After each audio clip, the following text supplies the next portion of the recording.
Another edition of Monday Night Raw, another show that was good, not great. Seems like it's the same matches every single week, but in the end, we got a weak-ass spear from Goldberg to Bobby Lashley.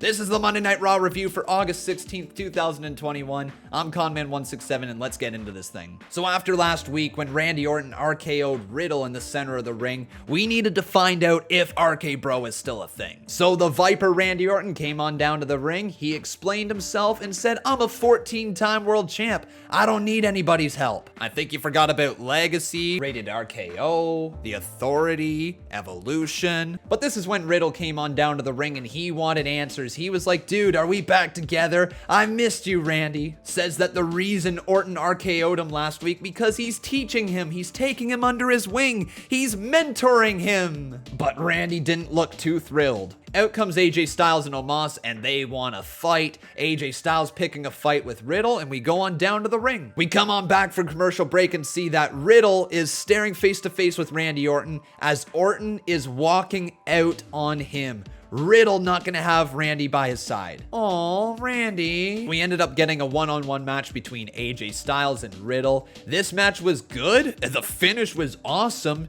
Almost distracting Riddle at ringside.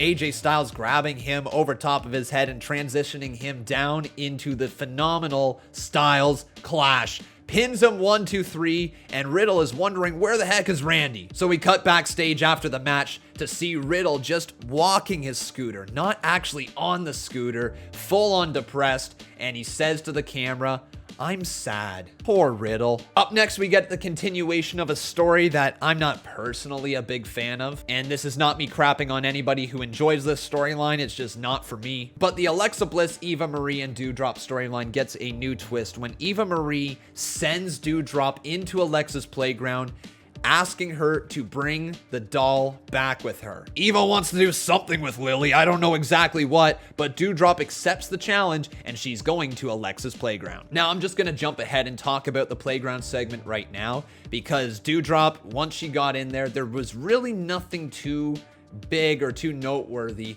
of this segment. But what was noteworthy is Doudrop looked at the doll, picked it up and stared right into her eyes, and then handed the doll back to Alexa out of fear. So whatever it is she's scared of, I'm not exactly sure, but yeah, that happened. We're then back down to the ring to see Nikki ASH go one-on-one with Rhea Ripley ahead of the women's triple threat match this Saturday at Summerslam. Good, not great match. Charlotte Flair being on commentary was a nice addition to it, but this story did not get anything new added to it. All that happened is we saw the Raw Women's Champion Nikki ASH get pinned clean in the center of the ring one more time. So again, the Women's Champion not looking all that strong against Rhea Ripley and Charlotte Flair. What I did like though was right after the match, Nikki ASH was pissed off at Charlotte Flair for being on commentary, maybe for distracting her as well, but Charlotte just sat there and did her job. And Nikki honed into her character from her Sanity days and proceeded to attack Charlotte Flair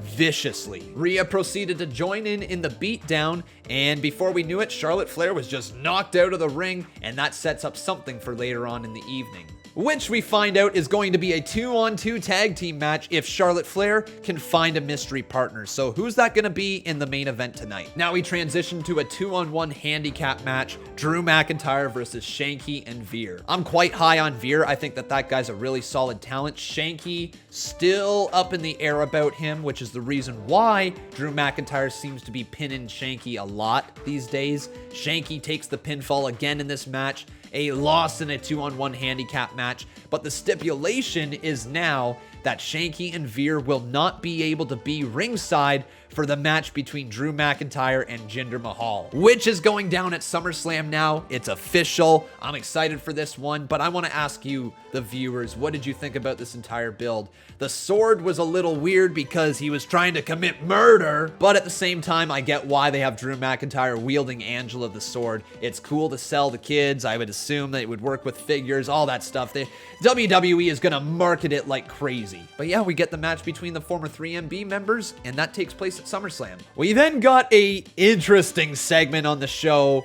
America's Most Wanted, John Morrison, now has a talk show called Moist TV. Oh boy.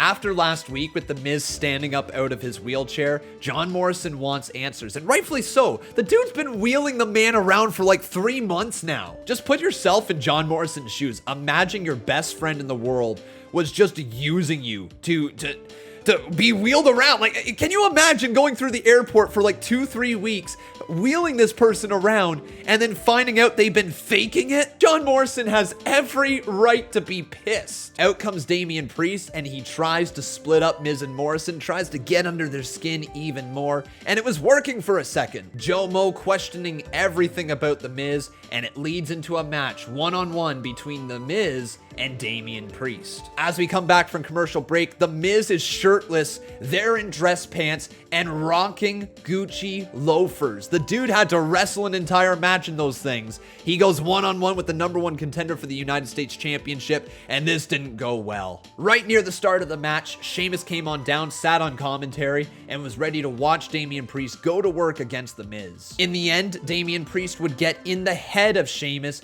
by using a brogue kick of his own to defeat The Miz, who was left in the match by himself as John Morrison took a hike. Miz wanted the dripstick. Morrison said no. He took off. After the match, Sheamus confronted Damian Priest, said, "There's not a chance you're getting my gold. This is no one's gold but mine. And at SummerSlam, you are going to lose, fella." But we need to see what's going on with The Miz and Morrison. Have they broken up? What's going on there? So let's cut backstage and get to the bottom of this. Miz goes to confront Morrison, says, "Dude, why'd you leave me?" But the entire time in the background, you just see the New Day trying to sell their merch, literally holding up a giant whiteboard that says, "Buy our shirt." However, it does seem like Miz and Morrison were able to figure out what is bothering them and hopefully get to the bottom of their issues, because these two guys together are an incredibly entertaining act. Sure, John Morrison as a babyface is going to be really fun to watch, but I don't want this to be a quick split. This needs to be a slow burnout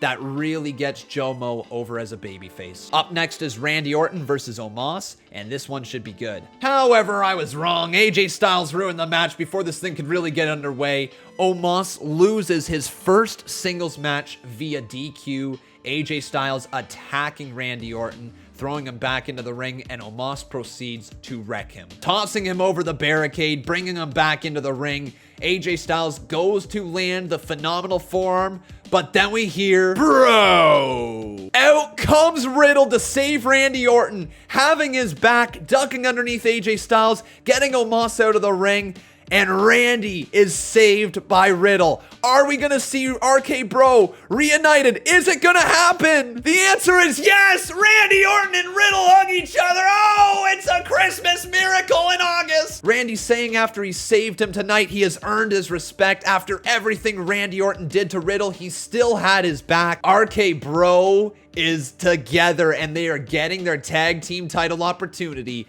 at SummerSlam against AJ and Omas. Ho, ho, ho, I can't wait for that one. But speaking about somebody who couldn't wait for something, we have Carrion Cross versus Jeff Hardy.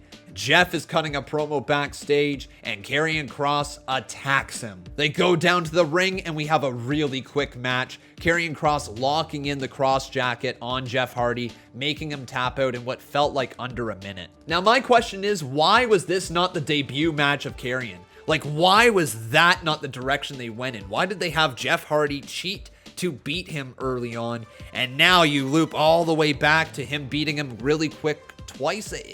I'm not following, but okay. Actually, this is a great question. What's your thoughts on Carrion Cross on the main roster? Has it been a failure? Has it been entertaining? Like, what are your thoughts with this entire run? Because as of right now, he's finally starting to get put over as someone who is to be feared on the main roster, but it certainly took way too long. The initial presentation of him was not good. Backstage we go, and we see Eva Marie confront Doudrop, asking her where the doll is. Doudrop says, "I couldn't get the doll," and Eva Marie slaps her in the face, not once, but twice. How much longer until Doudrop turns on Eva Marie? Who knows, but it's gotta be soon, right? Now time for the main event match. Nikki ASH and Rhea Ripley going up against Charlotte Flair and the mystery partner, who was revealed to be Nia Jax. And I don't have a problem with Nia Jax being the person, because she is an intimidating force and she is definitely a foil to any babyface. But man, didn't Charlotte Flair get written off TV because Nia Jax attacked her like not that long ago? And look, I get it. This match happened because Rhea Ripley split Nia Jax open the hard way. She busted her face open, but still, where was the logic? Why was Charlotte Flair picking Nia Jax to be her tag team partner? She could pick anybody, and she chose the person who injured her 6 months ago or whatever it was. Just makes zero sense, and I had an issue with it. But in the end, they got back to the rivalry between Nia Jax and Charlotte Flair as Charlotte tags herself in on Nia, who was looking to hit maybe a Vader bomb. Not sure exactly what she was going for, but tags herself in, hits the natural selection on Rhea Ripley, and pins her 1, 2, 3. So now Charlotte Flair pinned Rhea Ripley, who pinned the women's champion earlier in the night. Really does good stuff for Nikki ASH, doesn't it? She lost not once, but twice tonight. And then we get the moment none of us have been waiting for. Goldberg. Look, I kid. I know that this match at SummerSlam is a big match. I know Bobby Lashley versus Goldberg is a money match, but I'm not into it. Regardless, though, it's going to happen, and I will watch it. So, Bobby Lashley, Goldberg at SummerSlam. We got the promo that's leading up to it tonight. And Goldberg also said that he wants his son, Gage Goldberg, to be at ringside for the match. Whether Bobby Lashley goes after his son during the match or not, I don't know, but we will find out at SummerSlam. This thing went exactly as you would expect. Bobby Lashley came down to confront Goldberg after Goldberg spoke for a few minutes. Bobby says, "You don't have a chance in hell in beating me," yada, yada, yada. In the end, Goldberg spears Bobby Lashley with a very weak-looking spear, leaves the ring, and Bobby's mad. Yep, that's the go-home segment for SummerSlam. It is what it is. When you're not overly into that match to begin with, you're probably not going to react very strongly to the promo segments. And I'm sure people are going to enjoy it. This is not me crapping all over it, just giving you my honest opinion. But that is it for my review here tonight. The show I thought was solid enough overall to earn a 7 out of 10 rating from me. But honestly, you know, there was good moments, there was bad moments. It didn't really feel like a go-home show. Hopefully SmackDown on Friday will do a better job building the hype around it because WWE has to hit a home run this weekend with SummerSlam. And of course with TakeOver, a big night on Friday for AEW. They have to answer, and they have to answer strongly. So you know what they're gonna do? They're gonna put the title on Goldberg, right? If you enjoyed this video, make sure you drop a like on it, as well as making sure you're subscribed. You can also come on over to twitter.com/conman167 and drop a follow over there. We also have a Discord server that has lots of active wrestling fans in there, so make sure you go check that out. But that's it for me here today. I hope you enjoyed. Certainly an interesting episode of Raw. Let me know in the comments below. Take care, everybody, and we'll see you guys next time.